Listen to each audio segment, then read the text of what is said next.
Bueno, muy buenas tardes a todos que siguen una sesión más de Diálogos al Café. Para mí es muy grato presentar esta noche un tema de actualidad y de enorme interés para todos, no solamente los bolivianos, sino quienes siguen el derecho constitucional, el derecho político y sobre todo lo que va a representar el futuro de los liderazgos y las presidencias. Me refiero explícitamente al tema de hoy, que es la reelección presidencial y la democracia como emergencia de la opinión consultiva que hace poco emitió la Corte Interamericana de Derechos Humanos, estableciendo una respuesta a preguntas que formuló la República de Colombia en relación al tema. Está con nosotros el doctor Jorge Asbun, que es doctor en Derecho por la Universidad Complutense de Madrid, doctor y máster en Derecho Comparado por el Instituto de Derecho Comparado, y tiene su título de abogado por la Universidad Gabriel René Moreno de Santa Cruz. Actualmente es presidente de la Academia Boliviana de Estudios Constitucionales y miembro del Instituto Iberoamericano de Derecho Constitucional, Instituto Iberoamericano de Derecho Procesal Constitucional y del Consejo Asesor del Anuario Iberoamericano, entre otras membresías no menos tan importantes como las que anoto. También ha sido presidente del Consejo Técnico del Centro de Conciliación y Arbitraje de la CAINCO, fundador de la Academia Boliviana de Estudios Constitucionales y otras entidades académicas. También ha publicado libros importantes en materia de las formas de gobierno en Latinoamérica, Derecho Constitucional General, Recurso de Nulidad y otras publicaciones. Pasamos inmediatamente a Jorge Asbun. Muchas gracias, estimados colegas. Yo quisiera agregar a todo lo expuesto algunas pautas, primero, de cómo lo entendió la Corte, luego las disidencias y comentarlas, y finalmente el estado del tema en Bolivia. Sí quiero destacar que la opinión consultiva, antes de ingresar al análisis planteado por Colombia respecto a si la reelección indefinida es un derecho humano, que esa es la pregunta, son tres preguntas, pero resumidamente la esencia de la consulta era esa. Entonces lo que hace la Corte dice, a ver, si vamos a entrar a estudiar este tema, primero, ¿qué entendemos por reelección indefinida? Y ahí es lo que señala que reelección indefinida es la permanencia en el cargo de la persona que ejerza la presidencia por más de 2 periodos consecutivos y agrega de duración razonable. Es decir, no solo se trata de 2 periodos consecutivos, sino que además el plazo de esos periodos debe ser razonable. Luego, como corresponde a un trabajo esencialmente técnico, ubica lo que es la figura del presidente en el sistema presidencial, la relación con los otros órganos, bien lo mencionaba el doctor Rodríguez, que finalmente el órgano ejecutivo no solo tiene un haz de competencias muy amplio, Fuerzas Armadas, dirección política, relaciones internacionales, presupuesto, por decirlo, gestión del presupuesto, porque la aprobación pasará por el legislativo, pero la gestión, sino que además, muchas veces, y en esto destaca la Corte, el Ejecutivo nombra otros órganos de los otros poderes. Y normalmente las constituciones han previsto que los otros poderes tengan plazos de duración diferentes para que no haya una relación directa con el presidente. Y eso se perdería si hay continuidad del presidente. Entonces, analiza la reelección en el sistema, en la forma de gobierno presidencial y en el sistema, en la ingeniería de lo que supone el régimen presidencial. Pero luego va más allá. La Corte relaciona lo que es la no reelección con el Estado de Derecho, la democracia y la participación ciudadana en el marco del Corpus Interamericano de Derecho, no solo como es la Convención, sino también la Carta Interamericana, y analiza que en realidad la participación política es uno de los elementos esenciales de la democracia. Y la democracia, por tanto, implica que deba haber un pluralismo, un flujo, incluso dentro del mismo partido de líderes, de liderazgo, que respondan, que tengan una mayor comunidad con los ciudadanos. Y si quieren ustedes, van más allá, y esto me pareció soberbio de alguna manera, porque señala que tampoco existe referencia a la reelección presidencial indefinida en los tratados internacionales de derechos humanos, en los sistemas universales, en el sistema europeo, ni en el sistema africano. Es decir, no existe en ninguna parte del mundo, por así decirlo, que la reelección indefinida sea un derecho humano. Luego de hacer todo ese análisis, nos lleva al artículo 23 del pacto y señala que, como señalaba Arturo, este artículo solo se refiere a la participación política. De modo que extraer de allí un derecho supuesto implícito de la reelección humana realmente no guarda la mínima consistencia, porque los derechos primero son un derecho fundamental, tiene que ser expreso. Segundo, esto ni siquiera es derecho.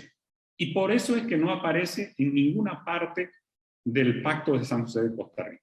En consecuencia, concluye diciendo que la reelección indefinida no está consentida como un derecho humano en ningún tratado, y obviamente cada país puede fijar límites de reelección, puede ser un periodo como en México, incluso sí talento, o de dos periodos alternos, de dos periodos continuos, siempre y cuando, y hace un test de ponderación, siempre y cuando exista una norma, se justifique debidamente y haya proporcionalidad.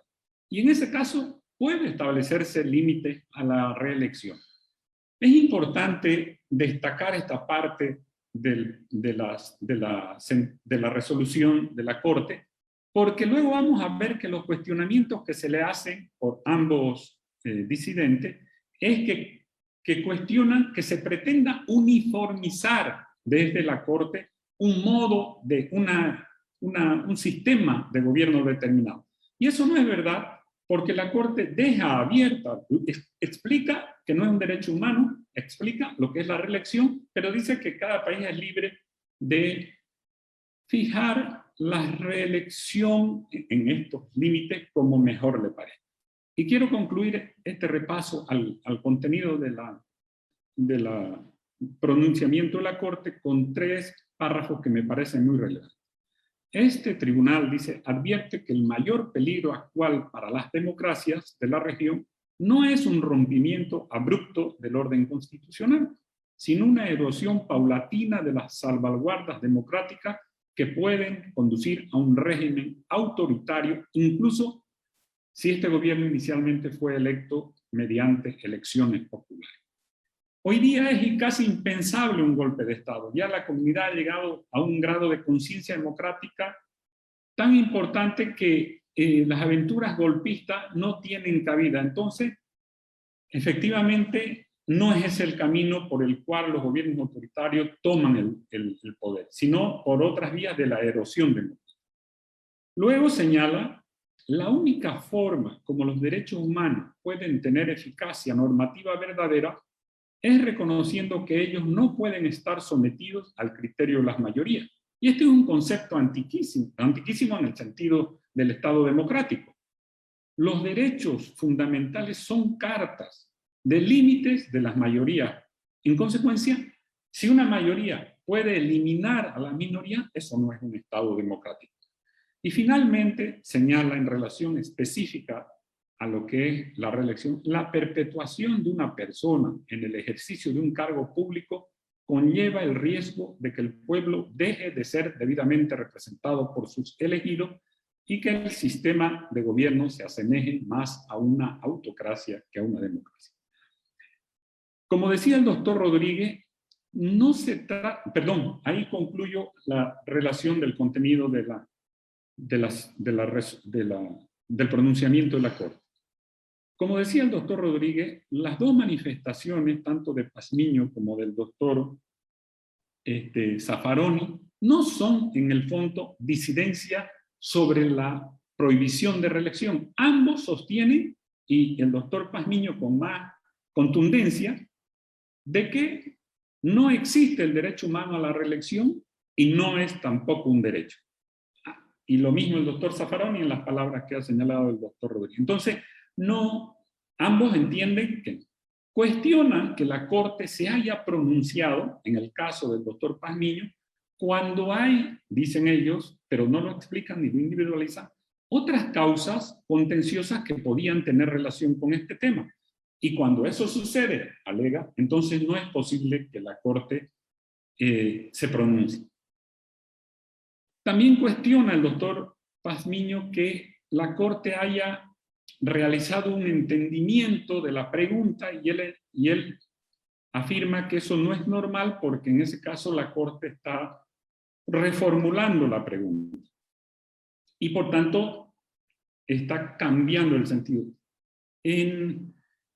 Yo creo que el doctor Pazmiño no comprendió bien. La Corte dice que ella analiza los 3 párrafos en relación al pedido esencial que contienen esas preguntas. Y eso me parece a mí que es lo correcto, entender debidamente lo que se está pidiendo. Y eso no es cambiar la pregunta. Luego señala el doctor Pazmiño que se está juzgando las hipotéticas consecuencias del alcance de la reelección y no algo concreto. Y creo que este es un tema esencial para entender debidamente el fondo de la resolución de la Corte, porque olvida el doctor Pazmiño que, como lo hemos dicho todos, el análisis es abstracto y no es hipotético, porque obviamente la reelección indefinida tiene unas consecuencias desde el punto de vista teórico democrático que, digámoslo, menoscaba la democracia, donde exista. Por eso, culturalmente, los países que tienen regímenes presidencialistas no lo han admitido. Entonces, esta explicación teórica se fundamenta también en las prácticas, o se siente respaldada en las prácticas, entonces deja de ser un concepto teórico como él lo plantea. Y cuestiona que en el fondo también se busque uniformizar los sistemas, también lo dice el doctor Zaffaroni. Ya me he expedido sobre ello, no es verdad, porque en realidad no establece una línea concreta de acción, sino que deja a los sistemas políticos fórmulas diferentes que cada uno asumirá como mejor responda a su cultura y a sus entendimientos. Pero el voto del doctor Zaffaroni es más curioso aún, porque él cuestiona que la Corte realice un entendimiento de particularidades y lo cuestiona el doctor Zaffaroni de que en realidad tenía algo de relación con el caso boliviano y dice que en el caso de Brasil, cuando se le preguntó algo a la Corte sobre Dilma Rousseff, no ingresó porque entendió. Sin embargo, el doctor Zaffaroni en ningún momento luego hace un análisis abstracto de por qué no debería haber la reelección. En absoluto, él consciente que debería haber, que en realidad no es un derecho. Pero señala él, a modo de comentario, que, por ejemplo, Macri, a pesar que era presidente, no pudo reelegirse. Y sigue poniendo ejemplos concretos cuando, en realidad, desde un punto de vista técnico, eso no se podía hacer porque estamos hablando en abstracto. Y cae más aún fuera de lugar cuando señala que en Bolivia existe un Estado no democrático y que ha habido exceso respecto del debido proceso o exceso de uso de la fuerza pública, y que eso, señala él, nunca debiera la Corte procesarlo, la Corte Interamericana, ni referirse, porque ese es un problema del país y debiera resolverse en cada país conforme a sus leyes.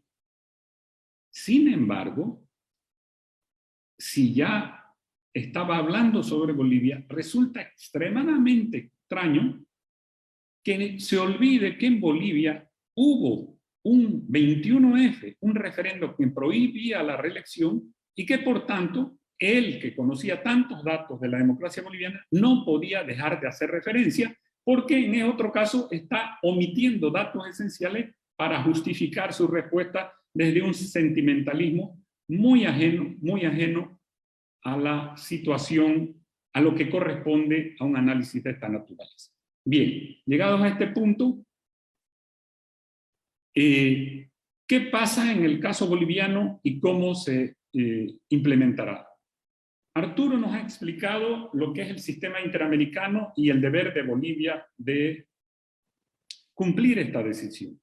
Yo quiero ser más específico en la medida en que no hay que olvidar que la sentencia 84 dijo que el artículo 23 del Pacto de San José de Costa Rica contemplaba una reelección indefinida como un derecho humano. Esa sentencia boliviana entonces se ató a esta decisión que hoy pronunció la Corte, porque al interpretar el Tribunal Constitucional lo que supuestamente decía el Pacto de San José de Costa Rica, se ató también a la decisión del último órgano, que es la Corte Interamericana. Entonces, muy diferente hubiese sido si el Tribunal Constitucional hubiese dicho: la reelección indefinida está contemplada, no sé cómo iba a decir, pero como dijo tantas cosas, podía ser, está contemplada en la Constitución. En ese caso, este nexo entre la decisión del Tribunal Constitucional y la decisión de la Corte no existiría, porque el tribunal estaría hablando de derecho interno. El problema es que el Tribunal Constitucional boliviano tomó el Pacto de San José de Costa Rica e interpretó el artículo 23. En consecuencia, para mí, con la sentencia, con la opinión consultiva, ha quedado sin efecto la sentencia constitucional 84, porque en ejercicio del control de convencionalidad, ninguna autoridad puede aplicar esa sentencia. Pero, existiendo también diversas demandas interpuestas, tanto de nulidad de la sentencia, de acción de cumplimiento del 21F, y en fin, otros recursos que están en curso ante el tribunal, sería esencial para la imagen del tribunal, no esencial para la aplicación del ordenamiento jurídico, porque este para mí está resuelto, sino para la imagen, que el Tribunal Constitucional se pronuncie en armonía con lo dispuesto por esta resolución. Y muchas veces se ha mencionado que ese debate es falso, porque en realidad una ley en Bolivia dictada por la presidenta Yanine había prohibido la reelección. Para mí esa es una falacia jurídica. Ninguna ley puede modificar una sentencia constitucional, ninguna ley. En este caso, peor aún, porque esa ley se refiere solo a la reelección del 2020. Pero más allá de eso, en esencia, si una ley puede modificar la interpretación que haga el Tribunal Constitucional, el sistema constitucional está quebrado. Una sentencia solo puede ser modificada por otra sentencia del mismo órgano, en lo que corresponda y sin afectar la cosa juzgada, o por una sentencia del órgano o resolución del órgano, en este caso intérprete definitivo de la Convención, como es la Corte Interamericana. Y finalmente, no hay que olvidar, lo mencionábamos todos, existe en Bolivia un referéndum del 21F que es la expresión más alta de la voluntad popular, y que el Tribunal Constitucional la desconoció, y sin embargo esa decisión decía que no es posible la reelección por más de 2 periodos tal cual manda la Constitución. En consecuencia, en Bolivia creo que lo que ha sucedido con esta resolución de la Corte Interamericana es que ha permitido mostrar, como lo hemos venido sosteniendo todos, que era una falacia argumentativa la existencia del derecho humano a la reelección indefinida. Muchísimas gracias por su atención a todos.